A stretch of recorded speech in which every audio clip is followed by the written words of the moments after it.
Thank you. Thank you. I'll now recognize myself. Ms. Bresch, you never anticipated it. You raised the price. What did you think was going to happen? Well, thank you, Chairman. We raised the price over 8 years, and we raised that price, and I think what is incorrectly assumed is that 608 is what Mylan receives. We receive $274 of that 608. So here's what I don't understand.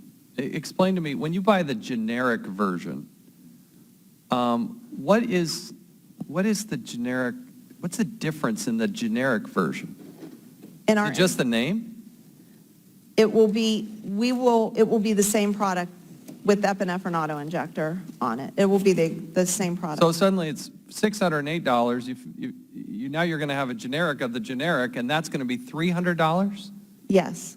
And if they spend $300, I'm sorry, they get two? Yes. So your revenue is actually going to go up on the direct product because you say you only get $275. Now you're going to get $300, correct? Well, I think the direct ship will be we're trying to do that in case to catch everybody. We're hoping that at least 85 to 80%. So you're actually raising the price. You're actually raising the price. No, sir, You're going to have more revenue.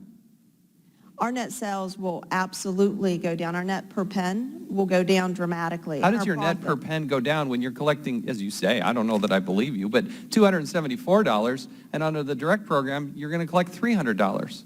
But from that, then you take the cost of goods out, which is $69. Which is the same on both.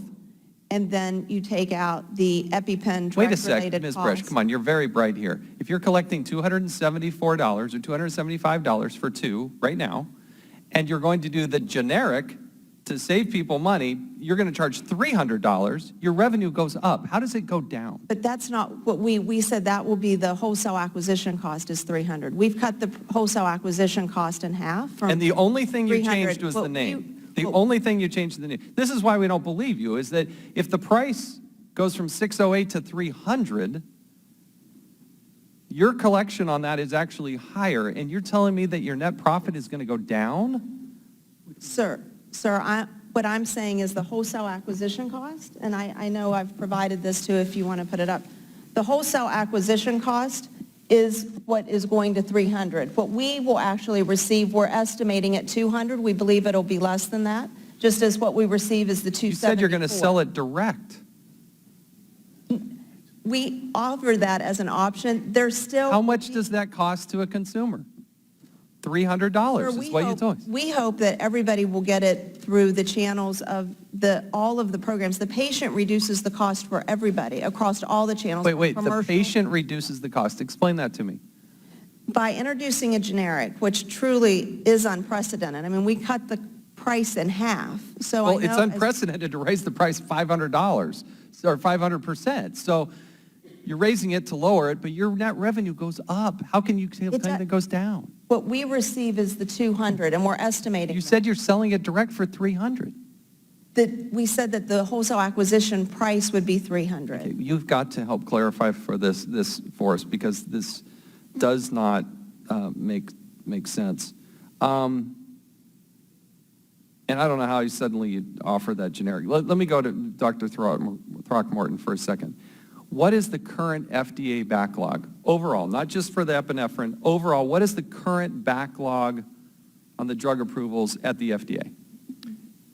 Currently, there are around 2,300 abbreviated new drug applications that we're reviewing. That is not backlog. The backlog I believe you're referring to would be the products that were in the queue prior to 2012, prior to the passage of and what's that number? The number of products that were in the queue in 2012 that remain unreviewed, less than 100. We have reviewed well over 90% of those products and provided feedback to the sponsors. How many epinephrine-oriented products are in the pipeline right now? I can't answer that question, I'm afraid, Congressman. I can tell you that... No, wait. Do you know that number? I do not know that number right now, sir. Why? We're having a hearing about this. Do you know that number? What I can tell you is... Here's the thing. They may tell you at the FDA, hey, we don't ever talk about this. I don't care, okay? Congress doesn't care about that. I want to know how many epinephrine-oriented products are in the queue right now. I wish that I could answer that When question. can you sir, give me but that answer? I can get back whatever information I can to you as quickly as I can. Are you going to get back the answer that to the question I asked? I'll be able to provide whatever information I can. Are you going to answer the question that I asked? Mr. Chairman, Yes. Mr. Lynch? would the gentleman be, on a parliamentary inquiry, we've done this before with witnesses, we give them 5 minutes to go out in the hallway there and call the people at his office and get that answer for you. I think it's a pertinent question. You should have an answer. I yield back. How hard is it to get this answer? Who knows that answer? It's simply a legal answer. I'm not allowed Simply to. a what? A legal answer. I'm not allowed to disclose commercial confidential information in this setting. And my understanding is Let me talk about it with staff here as this hearing progresses. I don't want to slow it down for just that, but it is a question we want to understand the answer to, and I do think we should be able to get this. Last question, Ms. Bresch. This came up late in the process. It was a surprise to us, but can you explain or clarify from your own vantage point the role that your mother played in this process? I mean, we're reading these articles that seem sensational. I don't know what's true, what's not true. I'm giving you an open-ended opportunity to express your version of what is going on there. And I greatly appreciate that. The article is completely inaccurate.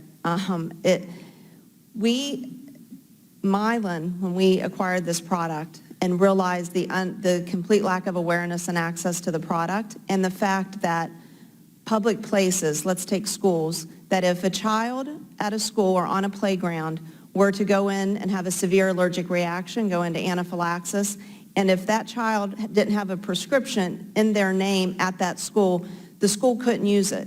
So there were deaths in schools happening because there may have been EpiPens or other epinephrine auto injectors, but they weren't allowed to be used, and children, like I said, tragically died.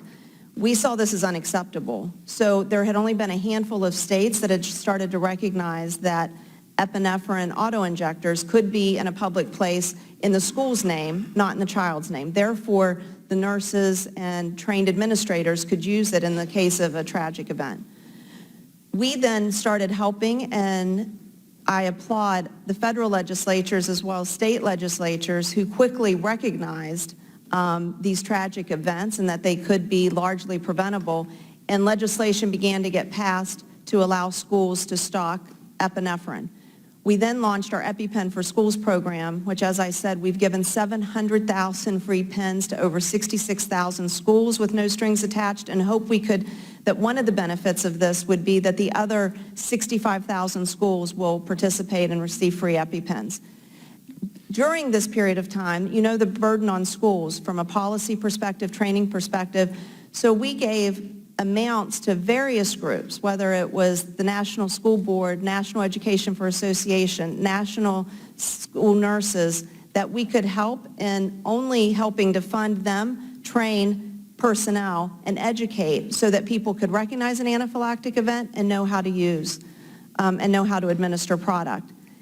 My mother has dedicated her life to education, has been a volunteer for years, and rotated 1 year into the president of the National School Board in 2012, and then rotated out. We have continued to work with these organizations to continue to help train and educate.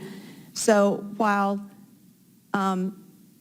people may want to criticize Mylan for giving free pens and having access in public places to EpiPens, I certainly thought it was a very cheap shot to bring my mother into this.